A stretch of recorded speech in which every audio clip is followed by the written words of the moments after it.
Okay, good morning, algebra. I want you to open in your red book to page 107. It was in the instructions. And we're going to do this together. This is a little trickier of a piecewise, but I think most of you actually can do it at this point, but let's just do it together, all right? So first, there's two functions here. This one's going to be in pieces, but this is just a regular linear function.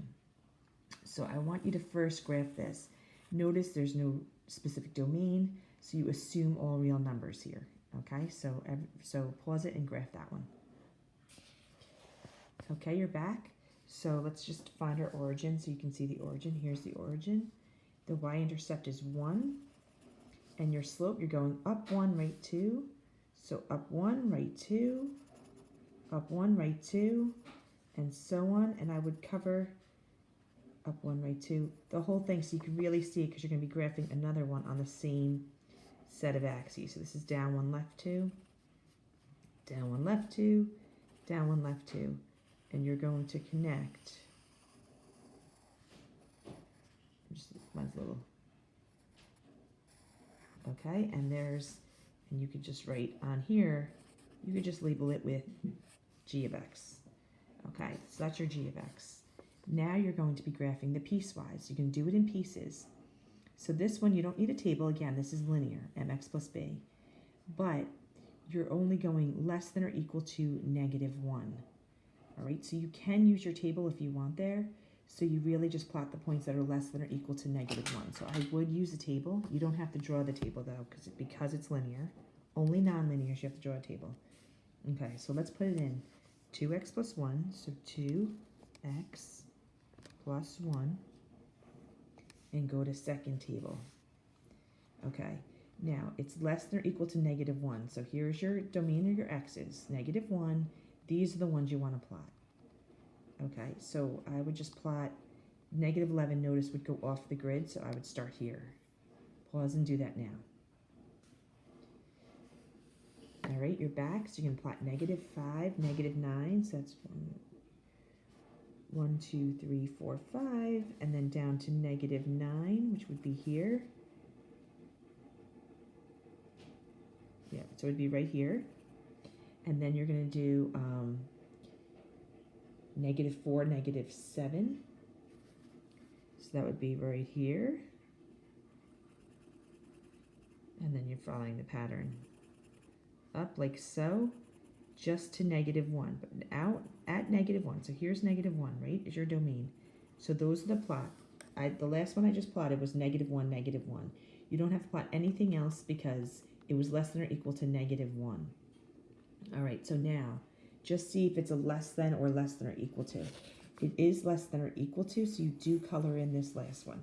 Otherwise, you would have left that as an open circle. And then you go down like this. And you could just put an f of x on that. There's going to be 2 pieces to your f of x. That's 1 piece. Okay. The next piece is quadratic, so you have to write a table for that, but only the values that are greater than -1. So pause, put it in your calculator, make a table, but only start at -1. Okay, so you're back. So you have -1 greater than, right? You have to put the -1. Then 0, 1, 2, 3. We'll see if I can get any more from the table. So I go to y equals, I'm going to clear that out. I'm going to put in 2 minus x squared. So 2 minus x squared. Then you go to second table, and you get to -1. So it's -1, 1, 0, 2, 1, 1. These are still on the graph, goes up to 10. 2, -2. 3, -7. And let's just see if we can get one more on here. Nope, that's off. So that was perfect right here. All right. But at the -1, it's not equal to. So you're not going to color it in. It's greater than it.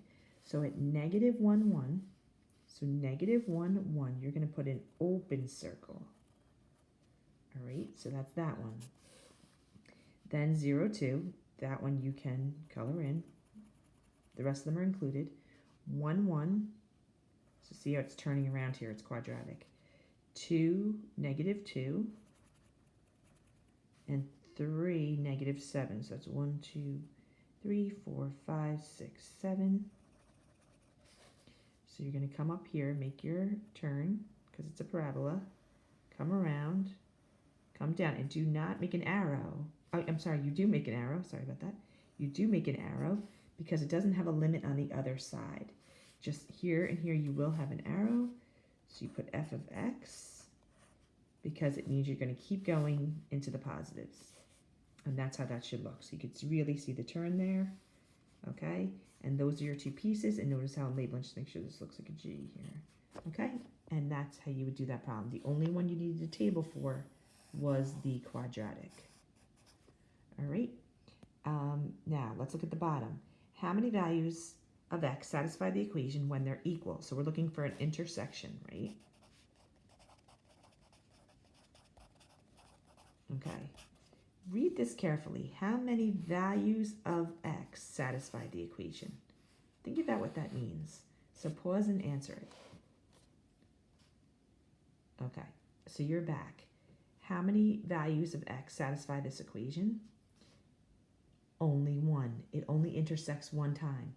It didn't say what is the value of x where they're equal. It says how many. So your answer is 1 because g of x and f of x only